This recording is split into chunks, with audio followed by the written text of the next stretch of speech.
Guys, I've been wanting to make this video for a little bit now, but I don't exactly know how to make it. Today, I'm going to tell you guys the story of how I bought back an old car that just broke my butt about 3 years ago. This is my 1999 3000 GT base model. Now, I originally bought it about 3 years ago, and this thing, gosh, isn't she beautiful? But she broke my butt. And yes, before you ask, it was always on jack stands or it was always in the garage. But guys, buckle up. You're going to want to hear this story because it is absolutely crazy from start to finish. Starting now, I'm going to give you guys a little chronological synopsis, unedited. So if that's not your type of thing, if you got brain rot, whatever, might want to click off this video. But this is going to kind of turn into a little TED Talk where I sit back, relax, and I just kind of give you guys the story of exactly how all of this came about.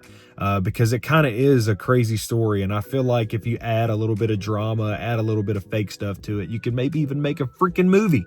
I don't know. It just seems like such an entertaining story. And I think that I look back on this time in my life and it was such a confusing time and stuff like that. And I've always been a little bit of an impulsive person, especially at a younger age. So I want to give y'all some insight as to what happened. So basically, I was building cars at the time, and I ended up saving about $30,000 from that job where I was building cars. I was busting my butt working at a factory, hardly ever spending anything, and I saved 30 grand. I had an apartment, life was going great, but I got moved to night shift at that factory, and I just hated life. I hated my job. I hated everything. I was single. I was alone. I was lonely, and I never interacted with people because I worked on night shift. And I started to get out of shape. I felt terrible about myself. And so one day I called up my boss there and I was like, hey, I'm not coming in. I'm never coming back. And I never felt better in my life than knowing that next day I did not have to go and drive to work. It was the most invigorating feeling I've ever had in my entire life. I have $30,000 in my checking account and I don't have to go to work tomorrow. What can go wrong? I mean, tomorrow I can go buy a brand new car in cash. I can go put this down on a house. I can go and do whatever I want. I can go on a vacation. I can go and do anything. I can run through the drive-thru and it doesn't matter how much it costs. And I completely lost my way. I completely forgot, hey, having discipline is what got you in this position in the first place. And I just completely lost that discipline because I was very depressed and I got into an almost fugue state.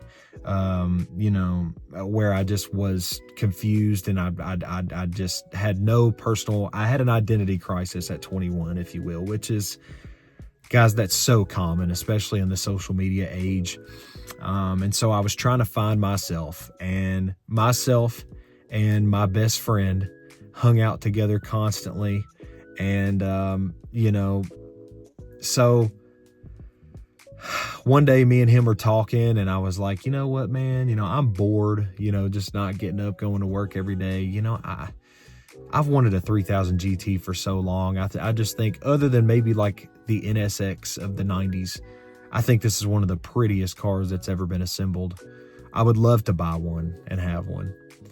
And he's like, you know what, dude, screw it, dude. Like, you can find them for like under 5K. Like, just buy one. That's not going to make a dent in your $30,000 little nest egg, right? So I ended up finding one, lo and behold, on Facebook Marketplace, which is insane. It was about 45 minutes away from my apartment. And guys, I'm from Kentucky. There's just a bunch of little small counties and towns in the area that I'm from. And so I was shocked to find a guy that had one in a small town about 45 minutes away from where I lived, which is a very short drive to go and pick up a car, something like that, right? A lot of times you find like a holy grail find on Marketplace, you got to drive several hours to go get it. This was not the case. This guy lived about 45 minutes away, and so me and that buddy that I discussed earlier, we both got in this car, my Escape, and we drove down about 45 minutes to go and get that car from this guy. And we pull up to this guy's house, and it is massive. It's literally a mansion. It's like a 15,000 square foot mansion. I'm not even bullshitting you. It was huge. And so we're talking to this guy. He's showing us the car.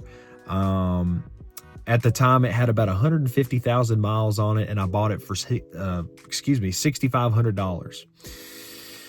which looking back on it, that seems very, very high. But he was like, hey, you know, me and my son, we just do this little passion project on the side. He has like a roofing business. That's how he made his money. And we have this little passion project on the side, man. And what we do is we buy cars and we fix them up and then we sell them, and we barely make any profit on them. And then the profit we do make, we just roll it over into the next car, we fix it, and then we sell it to someone who's actually going to care for it and drive it. It's just a little passion project we've got going on, and we want to sell this to you. And I'm like, well, how much did you buy it for if you're going to sell it to me for $6,500? I think he'd replaced like the alternator. He'd ordered a new OEM mass airflow sensor. I forget what all he done to it, but you know, like spark plugs. I think he had to do. I think he had like fixed a parasitic drain in some kind of like an electronic drain somewhere. I'm not sure where it was, but he had fixed that. He put like an aftermarket double-din radio in it, you know, stuff like that. And so I bought the car from him for $6,500 in cash, which so already, you know, we're kind of predisposed now. 6,500, what's 30,000 minus 6,500 plus living expenses. Now I'm paying rent every month still because I have an apartment and I have no money coming in. Again, I was being stupid. Okay. And I buy the car. He gives us a tour of his house, and it's just insane on the inside, right? He's got his whole family kind of living there because himself and his son worked together. His wife lived there, and then their daughter was like maybe still high school age.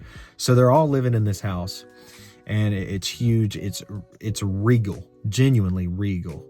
And but you could tell it was older. He said he had gotten it like in an estate sale auction for like $600,000, and he fixed it up. And I mean, that house is worth every bit of $2 to $3 million, somewhere between there, I would imagine.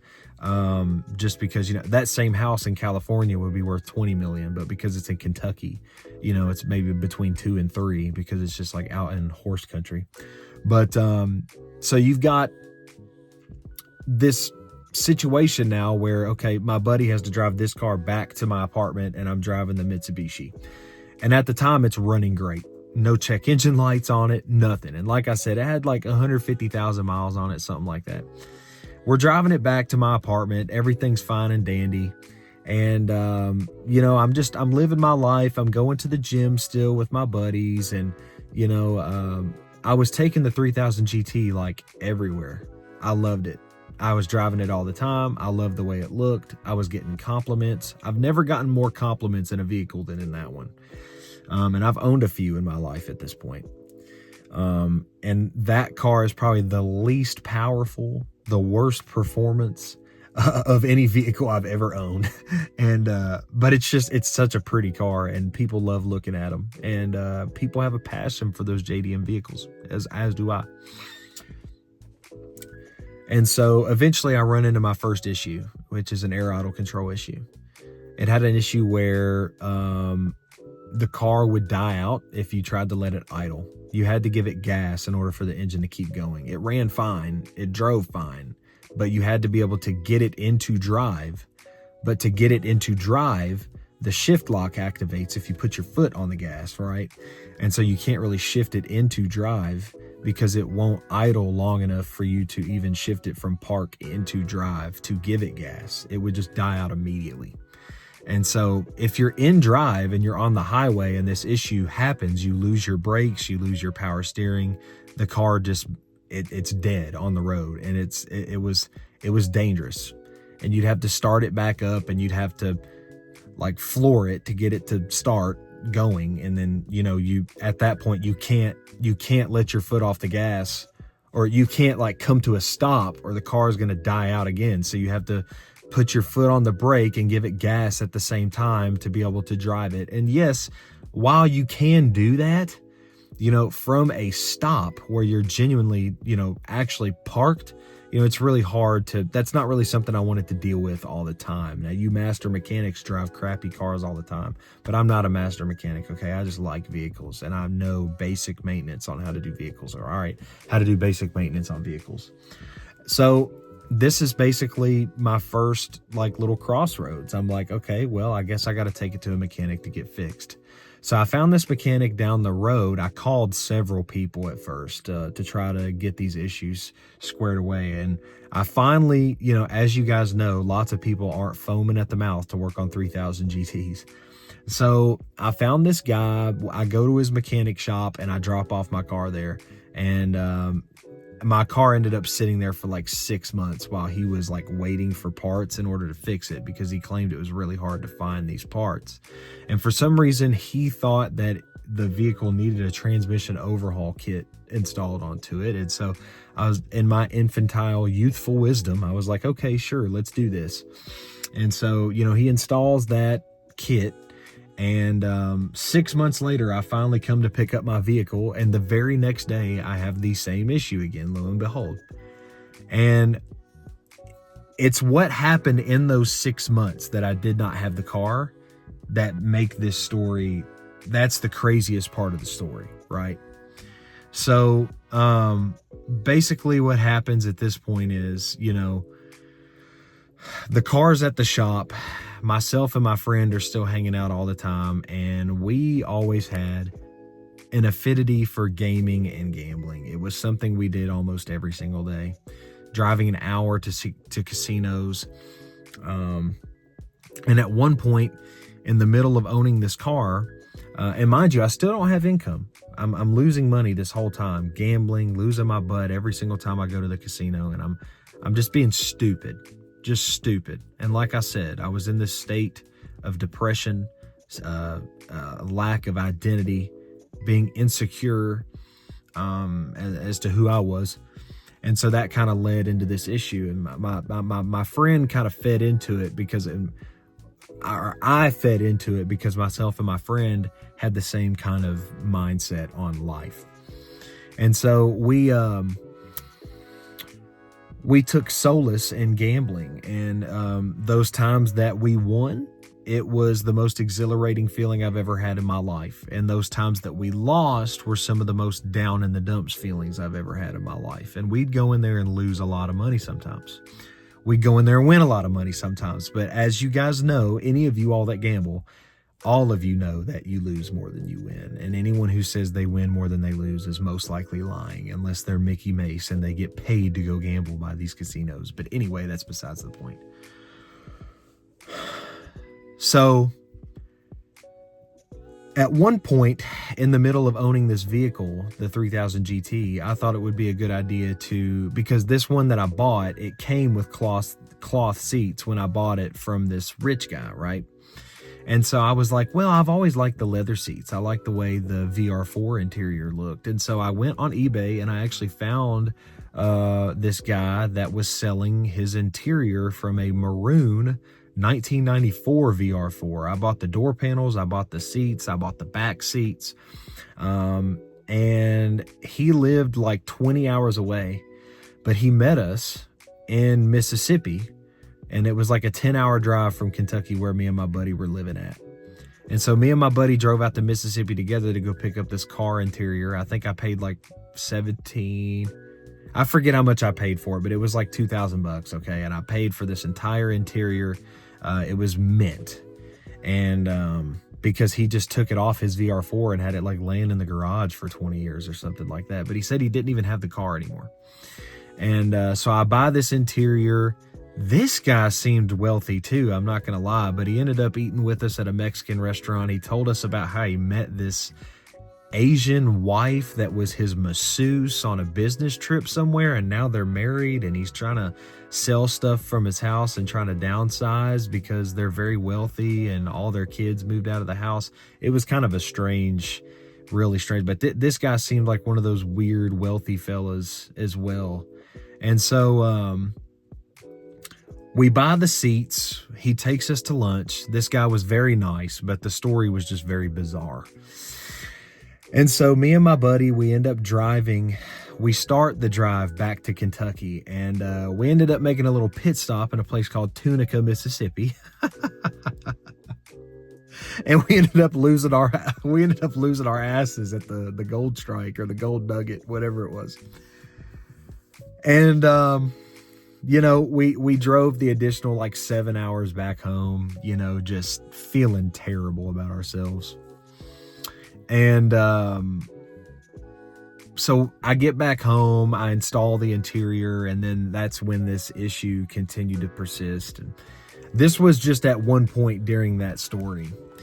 And so now the vehicle, again, was sitting at that transmission shop for such a long time while that guy was installing those parts. I picked it up, and the next day had the exact same issue.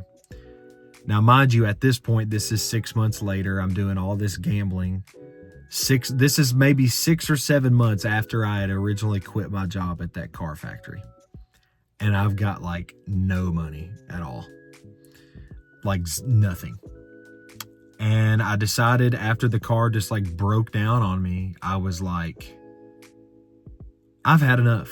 I'm just going to sell this thing and get rid of it and cut my losses and just go get some entry-level job somewhere and just suck. Which is basically what happened. I listed the car on Facebook Marketplace, and I got nothing but just BS offers on it. Again, I wasn't trying to sell the car for much, but I just wanted, at this point, I just wanted enough to be able to pay this mechanic what he was owed, and maybe just like enough money to get groceries while I was looking for a job. And lo and behold, the person that hits me up was like, hey man, I saw your Facebook Marketplace. What's going on? It was the guy that I bought it from originally, the rich dude. And I was like, hey brother, you know, the car's been giving me so many issues and I'm broke. I'm in a tough place right now. I had to get rid of it. I just needed enough money to pay this mechanic back. He said, well, hold on. He said, I'll buy it from you and I'll give you a little bit extra on top just so you can go get groceries and stuff like that. And I'd never been more embarrassed in my life. I hate pity. And especially when it comes from like rich people. I've never liked having pity from people. I don't like charity. I don't like that. I've never liked it. And so this was embarrassing and uncomfortable for me. Very uncomfortable. I've always been like a man of principle. And so I'm like, all right, screw it. I drive the car down to his house, which me and that same mechanic changed the air idle control thing after he did the transmission overhaul. We did a replacement on the air idle control module because, like I told you guys, the transmission the vehicle had given me the same issue after doing the transmission overhaul kit. So that I ended up like calling him back. We got in a huge argument over the phone because I'm like, dude, I don't know if I can pay you if you didn't even fix anything. You just installed some stuff I didn't need. Like, what's going on? And we ended up getting in a big argument. Maybe I incited it. Maybe I didn't. I don't know. Maybe I was just really stressed out. But he ended up coming down there and he ended up like getting the car to where, you know, like I explained to you guys before, you can drive it if you give it gas, hold on the brakes at the same time. He's experienced. He's a mechanic. He drove it to his shop. And like 2 days later, he had replaced the air idle control module and it got the car to the point enough where it could drive, but not well. And so that's how I drove it back to the wealthy guy's house to sell it to him originally. Cause like I said, it's like a 40-minute drive. So I get the car to his house and he pays me $2,500 for it because at the time I owed the mechanic like $2,200 and he gave me the rest just for like groceries and stuff like that. And I'm like, man, I've got to find a job before the first of the month or like I'm screwed because I'm going to owe $1,000 on rent come the first. And so basically what happened is I found a job at this little podunk factory, you know, one of those places that pays weekly so that they can actually get drug addicts to come in there and, you know, work. You know, you see a lot of drug addicts at those places that work at places they pay weekly. You see a lot of drug addicts that work at those places because they're looking for a quick paycheck and then they'll quit so that they can get a fix, right? Or pay off a debt that they have. And they just get access to their money quicker. So, but as you know, jobs that pay weekly, it does something to you psychologically. It's kind of harder for budgeting to get paid weekly. It's weird because you get paid in smaller amounts. And if you do like any spending at all, you find yourself just like never having any money because you never just get one lump sum of money in your account at one time. And so I'm making this work for a little bit. I think I worked at this little factory for like 3 or 4 months. And this is after I sold that car back to that guy, right? I don't have that car anymore. And so, at this point, you know, me and my buddy were still gambling a little bit. And I'm not making enough money to gamble like that. I'm making enough to pay my rent, and I had to cut back severely on gambling, and it was stressful.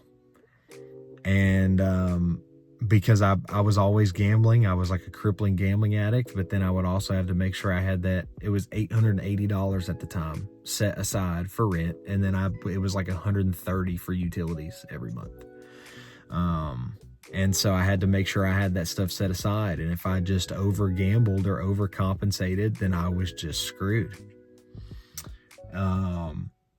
And over time, the stress just compounded. And I remember there was one time me and my buddy drove to the casino one night, late at night, and we gambled, and we lost our butts at the blackjack table. And we just sat in my car that night, and I remember saying to him, I said, dude, I'm sick right now. So this is actually how it happened, because we had drove to the casino separately that day due to some circumstances that I'm not going to get into. There was just some stuff going on our end that day. We had to drive to we still made it work enough to get to the casino, right? But, you know, we had to, drive separately that day. And we both lost our asses at the casino. It's about an hour drive back to my house. So we're on the phone driving in a line together back home. So my car's directly behind his, and we're driving back home, and we're on the phone talking the whole way back home. And it's like 2 a.m. We had just lost our ass at the casino. And, we had a little heart-to-heart, and, you know, not to give away any of my buddy's information, but at the time he was in the military, and me and him were only gambling on weekends or when he would have leave that he put in. And so he would come down, and then we would go and gamble and stuff like that. And he's telling me a little bit more about his situation in the military. You know, he wasn't in love with it. He couldn't wait to get out, but he said it was also because of the job that he chose. Again, I'm not going to get into his personal business and stuff like that. But his MOS that he chose, which is your job in the military, he did not like much, and he couldn't wait to get out. And he had already kind of started his out processing when me and him had this conversation. And I just had this thought to myself. I'm like, well, there's one way to make all this go away. Like the next morning, I'm not even joking you, I was at the recruiter's office, and I signed a 4-year contract to join the United States Army. I did that. And as we speak today, I'm almost 3 years into that contract. So yeah, that all of that happened like 3 years ago. It's a crazy story. Like, it really is crazy. And we're almost 25 minutes in, and we still haven't even gotten to the meat and the potatoes yet. Okay. So I'm in the military for 2 years. I'm really happy. I get my finances in order. I get a nest egg saved back up. I'm not hating life. I'm not hating my job. It gave me a sense of purpose. The only hard part was getting through basic training, which is not hard at all. It's 2 months of being uncomfortable and you're done. It's not bad. As you all know, as lower enlisted in the military, well, a lot of you guys don't know, but some of you that do know, as lower enlisted in the military, you are not required to pay for housing. If you're not married, they don't. And if you are married, they pay you to house yourself and your family. So housing isn't an expense that you have to worry about. Food isn't an expense that you have to worry about. 9 times out of 10, you live very close to your job, so you're not spending a whole bunch of money on gas or putting a whole bunch of miles on your car. And every time you travel, you get reimbursed for it. The Army just gives away money and makes your life extremely easy, but there's a cost to it. You never really get to choose where you go. The Army tells you where to go. There's lots of sacrifices that you make with your time and stuff like that. As you guys know, that's how the military works, but the military does their best to compensate you for that. And in that, they do give away a lot of money, and there's lots of opportunities for money to be made, for you to cut corners with your finances, money that you can save on certain things and stuff like that. And so that's what kind of allowed me to save, get back on my feet, to get this sense of purpose. I lost weight. I wasn't depressed anymore. I was feeling great.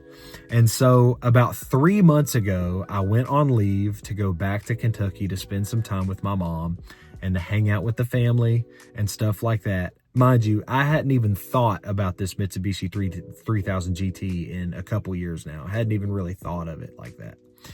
And I get a phone call one night. I'm out there getting drunk on the deck with some of my buddies with a little fire going on the back porch, and I get a call, and it's from that guy. He goes, "Hey man, I told you. You seemed a little apprehensive to sell the car back to me when you originally did, and I can tell you did really like the vehicle. And I told you that if I ever got the vehicle back, or if I ever decided I was going to sell it, you would be the first person I would call." And I was drunk, right? So I'm kind of just I wasn't being a dick on the phone. I was actually really happy to talk to the guy because he was really nice. And I was like, "Well, Hugh, I just don't know, man. The car's not working that great. It wasn't working or whatever. Or did you get it running?" And he's like, "Well, my son's been driving it for 3 years in Nashville, and he hasn't had any problems with it at all. Now, he's a pretty smart kid, and he knows how to work on cars, but he hasn't had any problems with the vehicle at all, and he gave it to me so that I could sell it." And I was just like, "Okay, whatever. I've got some money to spend. How much you want for it?" He said, "I'll give it to you for $2,500. It'll be like I was just holding on to the car for a little while." I was like, "Brother, I'll be there tomorrow to come and pick it up." I picked it up for $2,500, and now it's sitting in a driveway back in Kentucky right now. And I'm back with the military doing my due diligence where I'm stationed. Not going to say where that is, but it's not in Kentucky. So I'm pretty far away from my car. It's like 2,000 miles away from me. And it's just sitting there. The Lincoln that you see on my channel and the Escape that you see on my channel are both with me. But the Mitsubishi's in Kentucky, just sitting. It's in my name. I took care of all that before I came back out here, but I didn't have time or the resources to get it out here, nor did I really want to. But it was actually running great when I was back home driving it. Now, of course, it's not going to be running great when I get back home. It's not. Okay? That's just point blank, period. Put some fuel restore in it, disconnected the battery. That's about all I had time to do. It's not going to run fine when I get back. But I bought it with the intention of getting a 94 through 96 VR4. And I always wanted to do the 99 conversion on one of those because it's way too expensive to actually get a 99 VR4. Those are like 80K low mileage in good shape. I think one of them just sold on Bring a Trailer for like 100 recently. And I'm not going to have that to just spend on cash on a car anytime soon. So, I was like, well, I got my finances in order enough to just drop $2,500 on a car. So I did that, and I've got it sitting, and I think I'm going to use that 99 base model, take the bumper, the headlights, the rear garnish, all that, the interior as well, and put it, and when I'm going to get a 94, 95, or 96 VR4, and I'm going to swap out the bumpers on them and do the 99 conversion, and then find a OEM combat wing or aftermarket combat wing to put on there to make it look like a 1999. Now, of course, it won't be an authentic one, but that's the goal.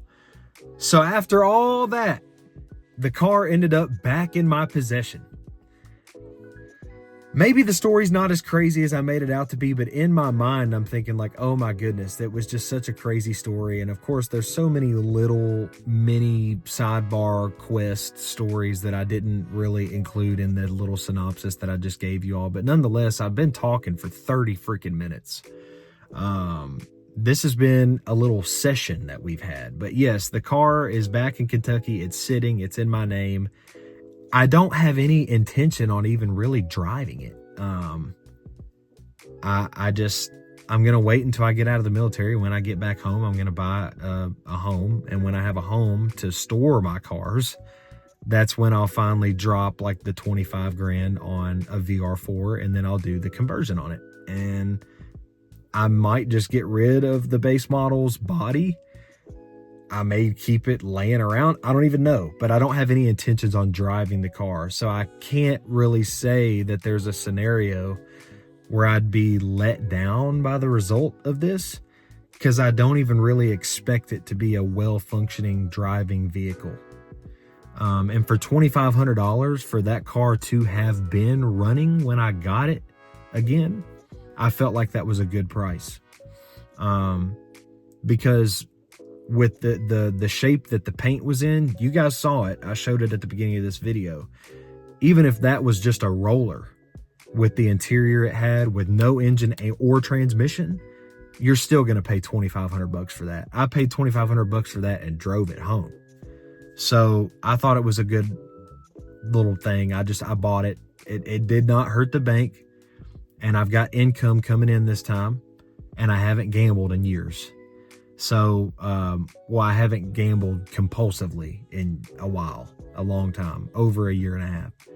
So, it hasn't been a problem, and everything's been great. And I finally found myself. I found an identity. I'm no longer insecure. And I have a good little nest egg put aside. I've learned from my mistakes, and I think this time around it's going to go a lot better. And I really want to get into collecting vehicles when I'm out of the military. And, maybe one day with my boys, we can work on cars and do fun stuff like that. So guys, this was the story of the infamous Hoopty that's in the thumbnail. That's the story of the Hoopty. The 3000 GT was originally the car that I called the Hoopty. Me and my buddy started that several years ago, and I just called it the Hoopty. But that's actually the inspiration for this channel's name, is that car, the 3000 GT. So guys, that's the story of how it happened. If you made it this far, I really appreciate it. I know I can ramble. Maybe I have a monotone voice, but yeah, guys. If you found this entertaining, give it a like, subscribe to the channel, and I will talk to you guys later. Goodbye.